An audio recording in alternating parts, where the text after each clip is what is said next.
It's a fine August afternoon here at Glastonbury Manor, and there are birds singing, the sun is shining, and there are some antiques waiting to be examined and evaluated. Today on Antiques Roadshow we have some fascinating paraphernalia for you, and all the interesting people who own them.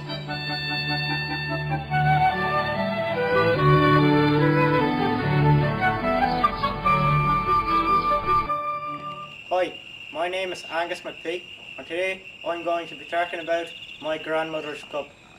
Hello there, Angus. Yes, it's wonderful to have you here on the show. Hi. Now, could you tell us a little bit about this fine object you have here? Oh, well, you see, it all started about 40 years ago. I would go to my auntie's house, and she used to drink brandy from this cup. Yes, when I was brandy. A young boy. Oh yeah, that's absolutely marvellous. Now, do you have any idea what this particular object here is for? Well, you see, I always used to see her drinking brandy from this cup. Oh yes, well, that's one thing you could use for it. So it's probably a brandy cup. Typically, brandy or other spirits. You see, what would actually be used is this vessel-like compartment here would actually be used to hold a liquid of choice, and then it could actually be used, held by this stem-like section, and used to drink from, like so. Drink? So you have drinks from that cup? You use the cup for drinking. It's quite it's a marvellous invention. I never thought of that. No, yes, I wouldn't think you would have.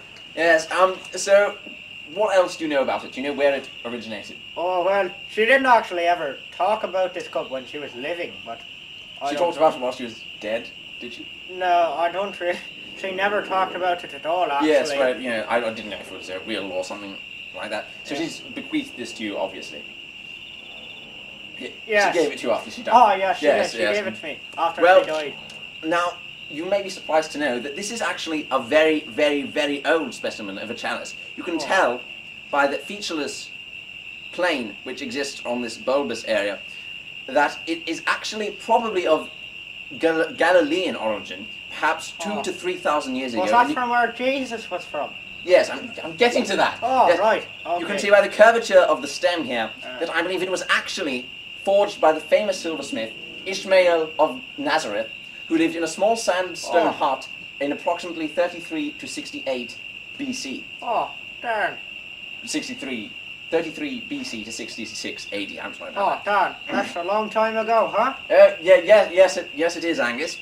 And I believe actually by the particular type of tarnish that is occurring here, as you can see on the silver, and also the vague, you may not be able to make How much is it worth? I believe that at an auction this would be worth something in the vicinity of £20,000. Oh, darn! 20,000 for this. Thank you. Yes, Angus, thank you. It was wonderful doing business with you. Oh. Thank you. Hey, darling, 20,000. After the break, watch some more antiques just after the break. What do you have for us here? Well, you see I have a thermos here, an old thermos. Oh yes, and now where did you get this from, precisely? Well, fancy you ask, I actually know what I'm talking about in these matters. And I bought this thermos at a trash and treasure market, actually, from a vendor who was selling it for only £5, actually, and I knew, because, you see, I know these matters, that this was worth much more than £5. Oh, yeah, yes. Now, where would you pick that it was originated from? What would be your Oh, well, in my expert suggestion? opinion, I would say that this was most likely in northern Britain. I'd say this was manufactured.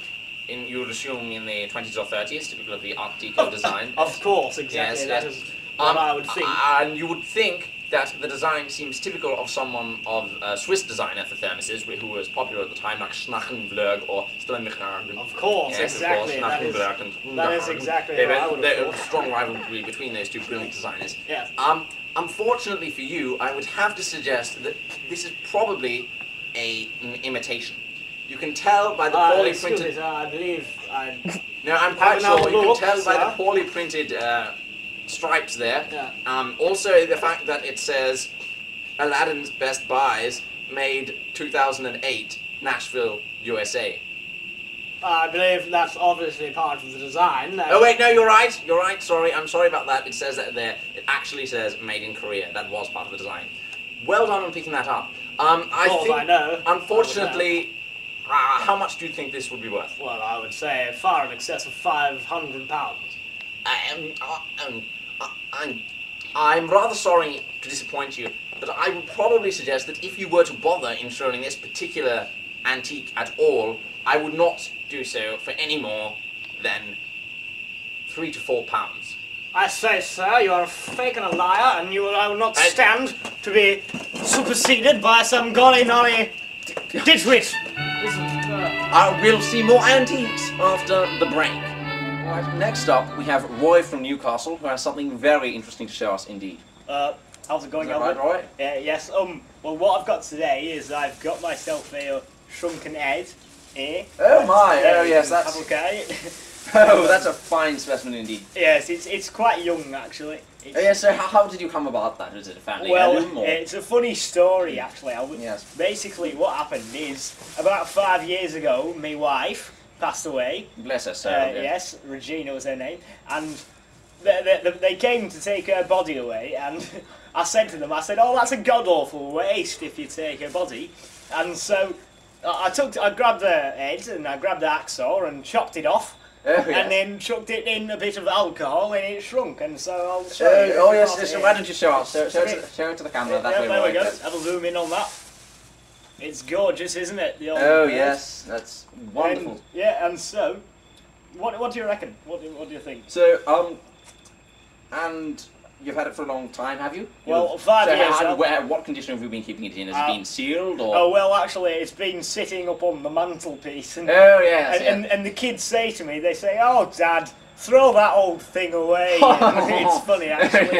It's a funny story. Well, yes, well, it's certainly a good thing that you didn't throw it away, in fact, because I would suggest that your wife's decapitated, withered skull would be worth something in the vicinity of £30,000. £30,000. Thank you, Antique Roadshow. Yes, that's right. Now you take that. Take the old bird.